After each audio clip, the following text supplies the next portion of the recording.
Welcome to Legalized Negligence, an advocacy of one. This podcast is dedicated solely to the repeal of Florida Statute Section 768.21(8). Today, I will discuss what I call the accountability illusion. The advocates for repeal say it's not about the money. They say it's all about accountability. Governor DeSantis says there are other ways besides money to hold doctors accountable when their negligence causes a death. House Speaker Perez says it's about holding doctors accountable. If all the stakeholders agree, then why hasn't subsection 8 been repealed? I am going to break that down for you. At the 4-minute 10-second mark, you will hear the AI-generated voice say, "They are actively in court." It should have said, "They are asking to go to court." Sometimes AI doesn't get it right, but now you know what it should have said. Please like, subscribe, and share if you like my podcasts. We have roughly 6 months before the Florida legislature goes back into session. If you want to see subsection 8 repealed, you will have to do something different than what you've been doing for the past decade.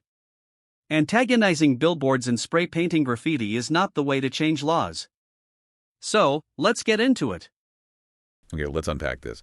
We often hear these phrases, things that sound undeniably good, like you can't put a price on a human life. Right. It feels noble, righteous, almost, beyond argument.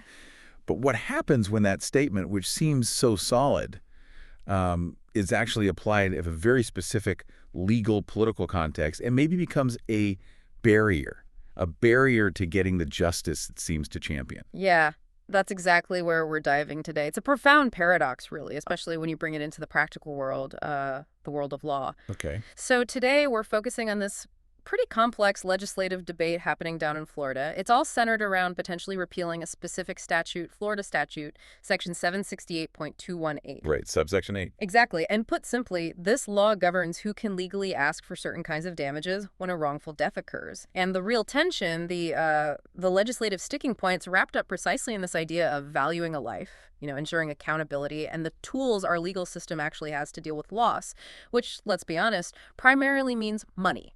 Compensation. And the material we're using for this deep dive, it's this detailed analysis, almost like a position paper, that really, really gets into the weeds of this whole debate. Mm-hmm. It doesn't just report what's happening, it dissects the core arguments, especially the ones from advocates pushing for the repeal, but also looking at what key figures like Governor DeSantis and House Speaker Perez have said.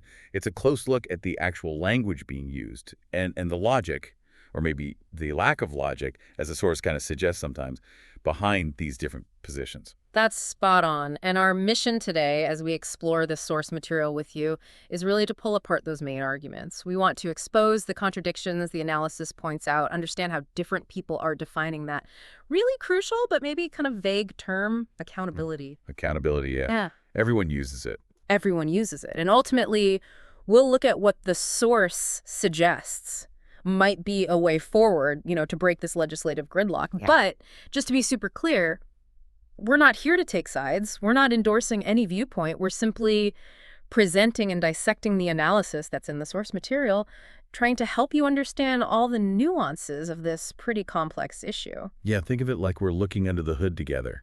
I'll be pointing out the interesting bits and things that make you pause and go, wait a second.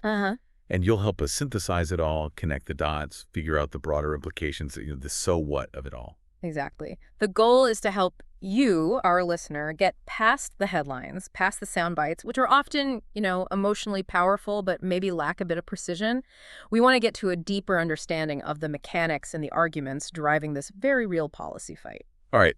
Let's dive right into that core phrase then, the one that really seems to be the emotional heart of the advocacy. How can you put a price on a human life? The source material really zooms in on this one. It notes it's the main argument used by folks who want that Florida statute section, 768.218, totally repealed, no strings attached, no caps on non-economic damages. Right. And, let's be honest, when you hear that phrase, your gut reaction is probably, yeah, absolutely. Life is priceless. It hits deep emotionally, morally. It absolutely does. It taps into something fundamental about, the inherent worth of a person. But the source immediately challenges how that sentiment gets applied within the civil legal system. Okay, here's the critique. Right. The analysis presents this crucial logical challenge. If a life is truly priceless, like possessing infinite value, then how can any amount of money, $1,000, $1 million, $1 billion, how can any finite sum ever be enough compensation for losing it? Right. If it's infinite, nothing finite can match it. Like trying to fill the ocean with a teacup, you said earlier. Yeah. That makes sense. Precisely. And this is where the source points out what it calls a really significant paradox in practice. The very advocates using the priceless life argument to say no way to any legal limit or cap on damages. Well, in the very same breath, they're actively in court seeking really substantial amounts of money. Right. The source notes these demands often go over $1 million. So the source kind of poses this implicit, maybe uncomfortable question. If life is priceless and it's not about the money, then why is the main demand for uncapped money? Does this maybe suggest that despite the rhetoric, accountability or justice is actually being measured by how big the financial payout from a jury is? Wow, yeah, that's a sharp point from the source. It's suggesting that, okay, the phrase is powerful, it grabs the moral high ground, rejects limits, but then the actual actions in court asking for huge uncapped amounts kind of undermine the absolute nature of that priceless claim. Exactly. And the source characterizes this tension not as some deep philosophical stand against any money ever, but more like a rhetorical sleight of hand.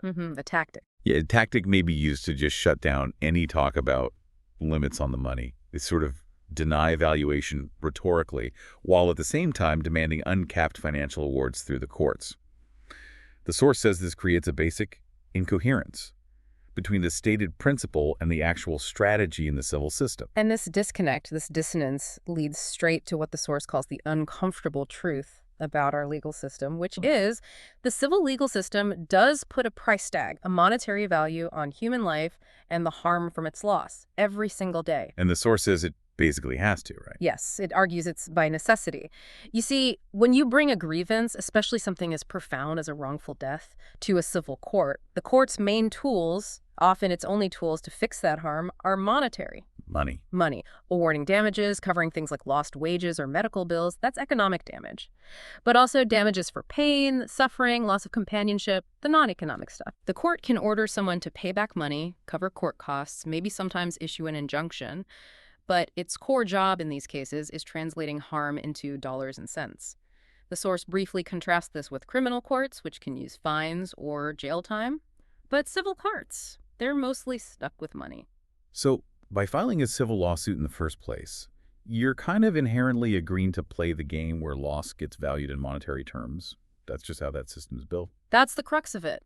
So that initial soundbite, life is priceless, while it hits hard emotionally, the source argues it just bumps up against major logical and practical problems when you try to apply it directly to the civil legal system, because that system is built on valuing harm financially to provide compensation. It might be a moral truth, but the source says it's maybe not a practical or consistent basis for making laws within that existing framework. Okay, so that's the foundational issue the source raises, and it doesn't stop there. It argues that this reliance on what it sees as a potentially incoherent stance, especially their flat-out refusal to even discuss damage caps, well, that has real-world strategic consequences. It leads to what the source calls a strategic own goal. A strategic own goal, yeah, that's a vivid phrase. It sounds like they're accidentally hurting their own cause. How does the source lay that out? Well, the source points to several negative outcomes it believes stem directly from this absolute refusal by the advocates to even entertain a conversation about caps. First, and maybe most obviously, it forecloses negotiation with the key political players, the ones who actually hold the power to change the law. Like the governor. Exactly. Governor DeSantis, for instance, has publicly said he would support repealing subsection 8, the very law the advocates hate if it came with reasonable caps. The source even mentions that a version of the bill with caps actually got incredibly close to passing before, failing by just one vote in the Florida Senate. Wow, one vote. One vote. So, by taking this hardline, no caps ever position, the advocates basically removed any chance to negotiate with the person whose signature is needed on the final bill. They essentially said, it's our way or the highway, and in politics that often just means the highway. No deal.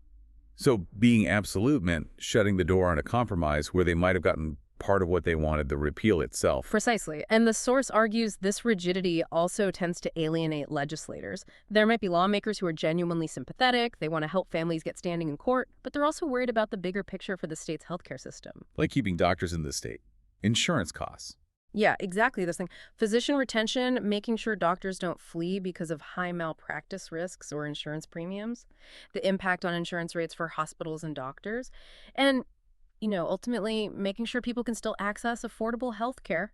Lawmakers trying to balance reform with these systemic issues might be open to a bill that restores standing but includes some limits. But the advocates' absolute stance, it gives those legislators nowhere to go, no room to find that balance or negotiate. And the source also mentioned this approach undermines the moral clarity of their position. Yeah. How does refusing to talk caps do that? It loops back to that first paradox we talked about. By taking such an absolute stand against any limit on money, it kind of highlights the contradiction. You're saying it's not about the money, life is priceless, but then also we demand potentially unlimited financial awards and won't discuss anything less. This makes the movement, according to the source, vulnerable to criticism that, despite the powerful words, maybe the main driver is maximizing the payout, not some principled stand against valuation itself. It sort of chips away at the moral high ground by spotlighting this inconsistency between the message and the demands within the monetary system of the courts. The source uses the term emotional absolutism to describe this, like sticking to an emotionally powerful principle instead of doing the messy hard work of policy. That's a key distinction the source is drawing. Real policy work, it argues, involves understanding different sides, finding common ground, making strategic compromises, to move forward step by step towards a bigger goal. The source suggests the advocate's stance shows a refusal to engage in that difficult process, preferring the clarity of an absolute emotional principle. And here's the punchline, the irony. Right, the strategic own goal itself. As identified by the source, the stunning irony is that the advocates, by taking this rigid all-or-nothing stance against caps, have paradoxically become the main thing blocking the repeal of the very law they find unjust. Their own absolutism created the stalemate. Wow. So the very tactic used to assert their moral standing is, in effect, preventing the change they want. According to the source, they're kind of the architects of the current gridlock. That's the source's read on the political dynamics, yes. And because of this, the source doesn't just criticize, it tries to suggest what it calls a more honest and strategic approach for the advocates. Instead of the priceless soundbite and the absolute no caps demand, it proposes different phrasing that might be more strategically effective and, the source argues, maybe more intellectually honest. Okay, what's the alternative wording? Something like this. We recognize that no amount of money will bring back our loved ones, but we believe there must be a just and proportionate response, one that is fair, consistent, and provides both accountability and deterrence. That does shift the focus. From absolute value to a just and proportionate response. How would language like that help strategically, according to the source? The source thinks that by using this kind of language, this framework, advocates could actually open doors for negotiation. They could participate in shaping the final law. It acknowledges the reality, right? The legal system deals in proportion, fairness, not infinity. Okay. This lets them argue powerfully for restoring standing under the statute, that's their main goal, but also talks about what a just and proportionate financial outcome looks like. This approach could potentially ease policymakers' worries about runaway lawsuits. And crucially, it might position advocates to help develop a system that includes regulatory reforms, something the source sees as a big missing piece in their current strategy. So it's moving from this all-or-nothing demand based on an absolute idea to a more nuanced position, one that admits the realities of the legal and political systems and allows for talking about multiple things, not just the money, but the whole accountability setup. Exactly, but the source is really clear here. Adopting this kind of posture, it says, requires intellectual honesty and emotional discipline, not slogans. Right. Easier said than done, maybe. Probably. It means admitting the legal system does involve valuation, that policy often needs compromise, and that just focusing on getting the biggest possible financial award might not be the only way, or even the best way, to get real accountability and deterrence. It means being willing to do the messy, imperfect work of making policy, not just sticking to a clean, absolute principle. This section really drives home how even movements with really strong moral arguments can hit strategic roadblocks if their core message and demands aren't quite lined up with the practical realities of the systems they're trying to change. Yeah. An absolute stance, while it feels powerful, can end up being self-defeating. And that difficulty, aligning the message and the strategy, even it seems like everyone agrees on a core idea. Well, that brings us right to the next big point the source makes. This whole debate revolves around one key word: accountability. Ah, yes, accountability. But the source argues this word has basically become an undefined and unqualified abstraction. Everyone uses it, but because nobody's clearly defined it, it's turned into the main sticking point, the reason for this whole legislative impasse. So you're saying everyone involved, the advocates, Governor DeSantis, Speaker Perez, they all say they want accountability, but they might actually mean totally different things when they use that word. That's precisely the argument. The source contends that this lack of a shared definition is actually pretty dangerous in a complex policy debate like this. For one thing, it lets each group claim moral high ground just by saying the word accountability while they're effectively talking past each other, because their practical understanding of what it means is so different. It creates this, fake agreement. An illusion of consensus. Exactly. An illusion of consensus that completely hides the deep disagreements on how to achieve accountability, who should be responsible for it, and what it should actually look like institutionally. The source warns this ambiguity lets inaction masquerade as principle. Meaning people can just dig in their heels, say they're standing firm for accountability, but really they're just blocking progress because they haven't agreed on what that actually means in concrete terms. You got it. Productive reform, this analysis says, is basically impossible until each side is pushed to clearly define what they mean by accountability, practically, not just abstractly. Okay, let's break that down then. How does the source say each group is using the term? It sounds like they have a framework for this in the paper, like different dictionary definitions for the same word. That's a great way to put it. The source lays out a clear structure showing how these different groups, even using the same word, imply very different meanings and rely on different practical mechanisms for what they call accountability. Let's start with the advocates. Okay, the advocates. Their stated goal: hold negligent doctors accountable. Simple enough. But the source argues their implied meaning of accountability is mostly about civil liability via jury verdicts. Accountability comes mainly through the courts. And their practical mechanism to get this: repeal of subsection 8 to allow uncapped lawsuits. And as we talked about within this view, the source suggests there's this implicit idea that a bigger civil award equals more accountability. Okay, so for advocates, based on their demands and actions, accountability, court outcome, measured in dollars from a jury, largely. That's the interpretation the source puts forward, based on their strategy. Now let's look at Governor DeSantis. All right, the governor. His stated goal: ensure consequences for malpractice. His implied meaning of accountability seems to be a mix: regulatory discipline plus litigation caps. He sees accountability coming not just from lawsuits, but also from professional oversight like medical boards. So not just courts. Right. And his practical mechanism reflects this, relying on disciplinary boards plus limited civil suits. He emphasizes the role of professional regulation alongside civil cases, but with clear limits on the money awarded in those civil cases. So he sees it as a two-part system: professional consequences and civil penalties, but with guardrails on the civil side. Exactly. His focus seems broader, including the professional license and conduct, and he views limits on civil awards as necessary for keeping the healthcare system stable.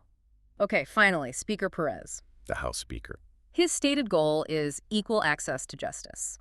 His implied meaning of accountability seems centered primarily on jury access, regardless of status. He's focused on the fact that the current law stops certain family members from seeking non-economic damages just based on who they are relative to the person who died. So fairness of getting into court is key for him. Right. He thinks all families deserve their day in court. But, importantly, he's also on record as being open to discussing caps, even if his ideal is a full repeal without them. So his practical mechanism is pushing for full repeal, no caps, but he seems to acknowledge the political reality that compromise on caps might be needed. Okay, so Perez is focused on fair access to the system itself, maybe less explicitly on the doctor's discipline, but he seems more flexible on the money limits compared to the advocates. Correct. His position appears aimed at trying to find a middle ground, maybe bridging the gap between the advocate's desire for access and the legislative need for consensus, even if his starting point is closer to the advocates. And the source really emphasizes the huge disconnect in practice that comes from these different definitions. Despite everyone saying accountability, the source notes the advocate's approach really diverges from both the governor and the speaker, especially when you look at their actions beyond just demanding repeal. The source points out, for example, that advocates haven't really pushed hard for regulatory reform. They haven't produced much evidence to counter the arguments from healthcare lobbyists about how uncapped liability might affect insurance or doctor availability. Right. Governor DeSantis, as we said, stressed regulatory consequences. But the source observes that actually reforming the state bodies that handle discipline, like the Department of Health or the Board of Medicine, well, that has not been prioritized by the advocates, even though those are the bodies key to systemic professional accountability. So they talk about holding doctors accountable, but aren't actively pushing to change or strengthen the systems that actually regulate doctors' licenses and behavior. That's the source's pointed observation, yeah. This lack of focus on the regulatory side, plus their refusal to accept reasonable compromise, caps, is seen by the source as a major strategic failure. The source argues that since Governor DeSantis explicitly said he'd sign a bill with caps and Speaker Perez is open to talking about them, the advocates' flat rejection of any cap has basically meant they've forfeited the only version of the bill that could survive the political process. This really hammers home that strategic own goal point again. Their message, it's not about the money, it's accountability, seems really out of sync with their strategy, which is reject any limit on money and don't actively pursue non-money forms of accountability. Exactly. The source even poses some tough rhetorical questions. If it's really not about the money, why fight caps so hard? If the goal is to stop bad doctors, why aren't they prioritizing things like making sure all judgments get reported to licensing boards, or creating public databases of disciplined doctors, or pushing for more funding and power for the medical boards? Good questions. The analysis concludes that while the advocates agree on accountability in theory, they're fundamentally misaligned in practice. Why? Because they haven't pursued a full strategy that includes regulatory reform, and they've refused to compromise on the financial limits. They've defaulted, the source says, to expressing moral outrage instead of strategic reform. And that's identified as a central weakness stopping progress. It really sounds like the source is suggesting they're using accountability mainly as a justification for getting the maximum financial recovery in court, without really grappling with what accountability means in a broader sense, professionally, ethically, or for the regulatory system. And that interpretation leads us right into the source's next really crucial section. This part digs deeper into the difference between getting civil compensation for a victim versus enforcing professional discipline against a practitioner. The source asks a very provocative question here. Okay, what is it? If the advocate's focus is so heavily weighted towards civil court awards and so little towards regulatory reform, does this implicitly mean they're arguing that making a doctor more accountable simply means giving the plaintiff more money? That seems to be where the logic leads, based on their demands and lack of action on the regulatory side, according to the source, right? In their framework, more money, more accountability. That's the connection the source suggests their actions imply. Higher award, a greater accountability. But the source immediately pushes back on this, calling it a conflation of moral outrage with institutional discipline. A conflation, meaning mixing two different things up. Exactly. They explain that, look, a big jury verdict can feel like justice. It's a public statement that a wrong was done, and the money serves as compensation and maybe some deterrence.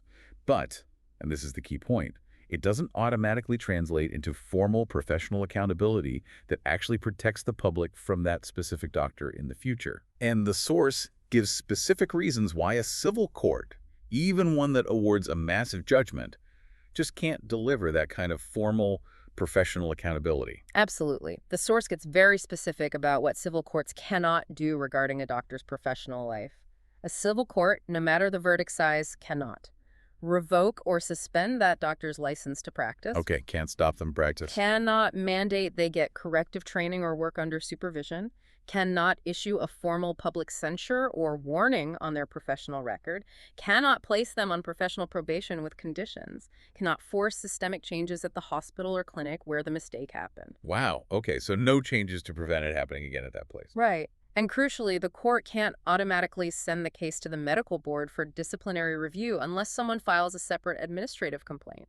And the source points out, many civil cases are settled quietly, often with confidentiality agreements. This means the regulatory bodies might never even know a finding of negligence occurred. So even if a jury awards, say, $10 million, the civil court process itself doesn't have the direct power to stop that doctor from seeing patients the next day, or to make sure the system that allowed the error gets fixed. That is the critical point the source is hammering home. The civil system is designed to compensate the victim for harm after it's already happened. It is not designed, and it doesn't have the tools to regulate professional conduct, enforce standards, or ensure public safety by directly impacting a doctor's ability to practice. Believing that a huge jury award by itself is enough accountability. The source calls that the accountability illusion. An illusion. Yeah. It might give financial help and feel symbolically just, but it's an inefficient, often ineffective stand-in for strong professional regulation that aims to prevent future harm. And the source names the state bodies that do have that power, the power for corrective professional discipline. Yes, it clearly identifies the specific state agencies and boards whose job it is to regulate doctors and hospitals. The Department of Health, DOH, the Board of Medicine, which licenses and disciplines doctors, and the Agency for Healthcare Administration, AHCA, which oversees hospitals and other facilities. Okay, DOH, Board of Medicine, AHCA. Got it. And here's the source's really damning observation. These bodies, the only ones with the actual power to address a doctor's license or practice directly, are almost entirely absent from the advocates' platform. Wow. Even though they're the only ones who can deliver the kind of accountability that actually stops a negligent doctor from hurting someone else, that feels like a massive oversight, or like the source says, a strategic blind spot. It really does. The source argues that the advocates could have gone for what it calls a dual-track strategy, meaning push hard to repeal the statute to get families back into court, and at the same time work to strengthen and reform the state's regulatory system for doctors. Do both at once. Right. By not doing that dual approach, and by sticking rigidly to the no-caps position, the source believes the advocates have, maybe without meaning to, or maybe intentionally, just reinforce the idea that money is their only real measure, which unfortunately tends to validate the criticisms that it is ultimately about the money, not about comprehensive accountability that protects everyone. The source wraps up this section by basically asking again, if accountability is truly the main goal, why haven't the advocates prioritized engaging with or reforming the only systems in the state that can actually deliver professional discipline and prevent future harm? It really throws that discrepancy between the stated goal and the chosen strategy into sharp relief, according to this analysis. And the source kind of speculates on why this might be. Is it political convenience? A lack of understanding about how regulation works? Is it just driven by emotional momentum? Or maybe a definition of justice that's narrowly focused only on compensation? But whatever the reason, from a pure policymaking view, the source considers it indefensible to ignore the regulatory side if your stated goals are physician accountability and public safety. It suggests a need for a much more sophisticated, comprehensive view of what accountability really takes institutionally. Okay, so we've taken quite a journey here. We started with that powerful but, as the source argues, problematic, priceless soundbite. We went through the strategic pitfalls of taking an absolute stance. We dissected how accountability means different things to different people. Yeah. And we really understood that crucial difference between civil compensation for victims and actual professional discipline to protect future patients. Right. And all of this seems to point towards needing a clearer, more defined path forward. And the source material, that paper, The Accountability Illusion, actually tries to offer one. Yes, exactly. The paper doesn't just tear things down, it tries to build something up.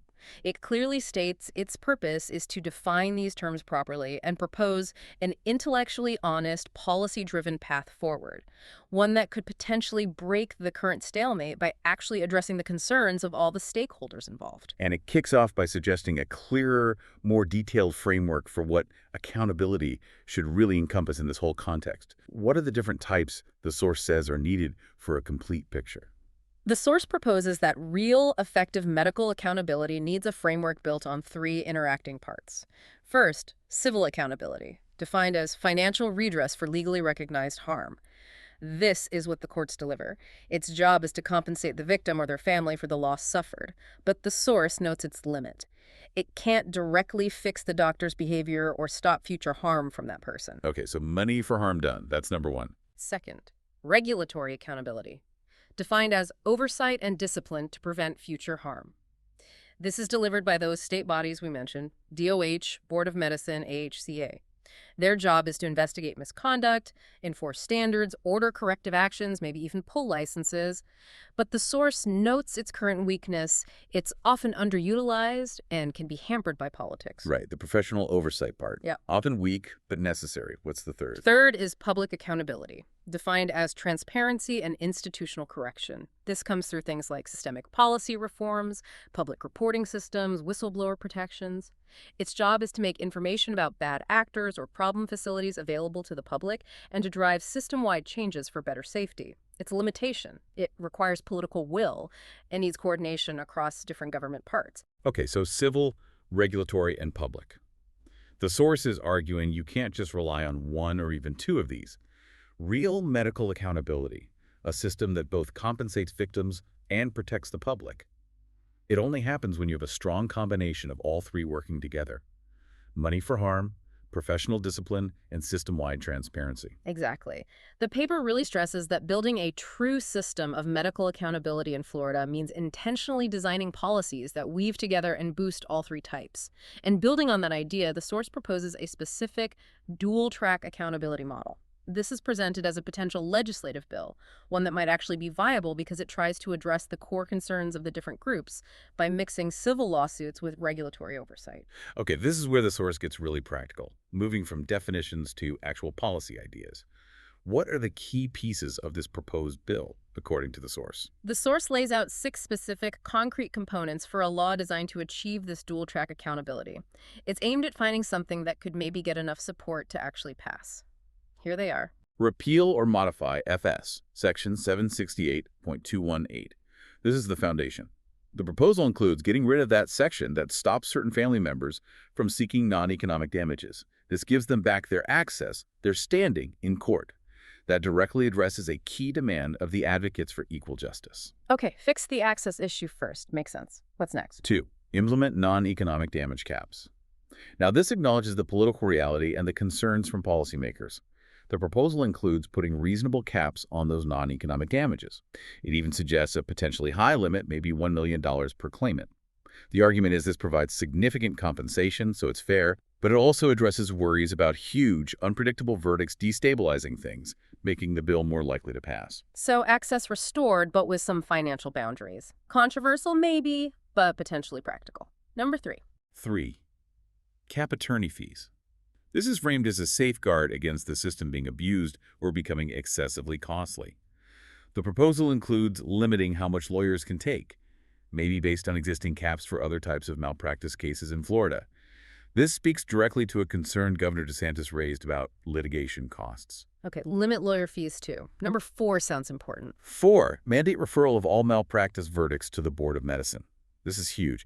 It's the key link between the civil courts and the regulators. Anytime a court finds a doctor negligent, it would automatically trigger an independent review by the Board of Medicine or whichever board licenses that professional. This ensures civil findings actually inform professional oversight, closing that big gap we talked about. Yeah, that connects the 2 tracks directly. Okay, 5. 5. Create a publicly searchable registry of disciplined practitioners. This hits the public accountability piece. It means setting up an online database anyone can access to look up doctors or other practitioners who faced formal discipline from state boards. Transparency, letting patients make informed choices. Makes sense. Public information. And the last one. 6. Fund and expand regulatory staff at DOH and AHCA. The source argues that mandatory referrals in public registries don't mean much if the agencies supposed to enforce things are understaffed and overwhelmed. So this part proposes actually increasing funding and personnel for the regulatory bodies. This ensures they have the resources to do thorough, timely investigations and take disciplinary action. It strengthens that regulatory track so it can actually function. That proposed model. Yeah. Wow, it really does feel comprehensive. It tries to grab the core demand for restoring court access, combines it with the practical need for some limits, but then crucially weaves in these mechanisms for direct professional discipline and public transparency, the very things the source argued were missing from the current advocacy strategy. The source presents it as a way to respect the jury's role in finding harm and awarding compensation, while also building in safeguards against potential abuses, like runaway fees or unlimited claims. And perhaps most critically, it argues this approach genuinely aligns with the stated goal of accountability, but defines it broadly to include financial redress and professional consequences and public transparency. It's put forward not as the only answer, maybe, but as a kind of blueprint for how you could move from vague, conflicting talk to actual policy design that tackles the messy, multi-part reality of true medical accountability. It really highlights how getting specific, defining terms like accountability, and proposing concrete mechanisms that address different parts of the problem, civil, regulatory, public, is just essential if you want to break these kinds of legislative logjams and maybe get to more meaningful, lasting solutions. Yeah, it shifts the whole discussion, doesn't it? From what can feel like an emotional battle over absolute ideas to a practical policy discussion about how to actually design a system that delivers accountability through multiple connected channels. Okay, so we've really covered a lot of ground in this deep dive, digging into this complex and, yeah, deeply emotional debate around Florida's wrongful death law. We started by unpacking the logical, practical issues the source sees, with using that powerful, priceless argument within the civil legal system. We explored how the advocates' absolute refusal to discuss caps got characterized as a strategic own goal, potentially blocking the reform they want.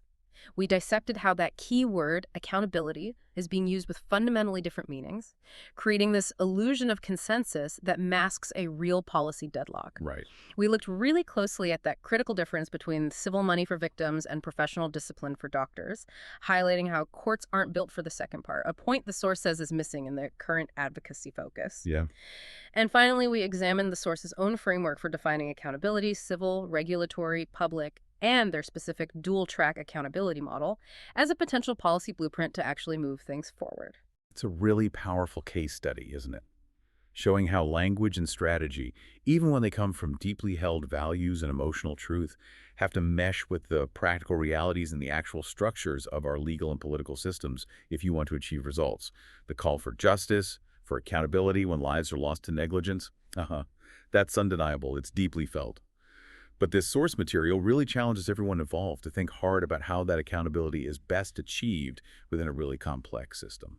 And the source leaves us with this really potent final thought, something to chew on, not just for this specific debate, but maybe for how we tackle other complex problems where strong emotions and principles meet the nuts and bolts of policy. It says, let us not pretend that justice is served when emotion replaces architecture. Let us instead design a system that holds people responsible, protects future patients, and restores public confidence, not through platitudes, but through policy. Wow. When emotion replaces architecture. That phrase really lingers, doesn't it?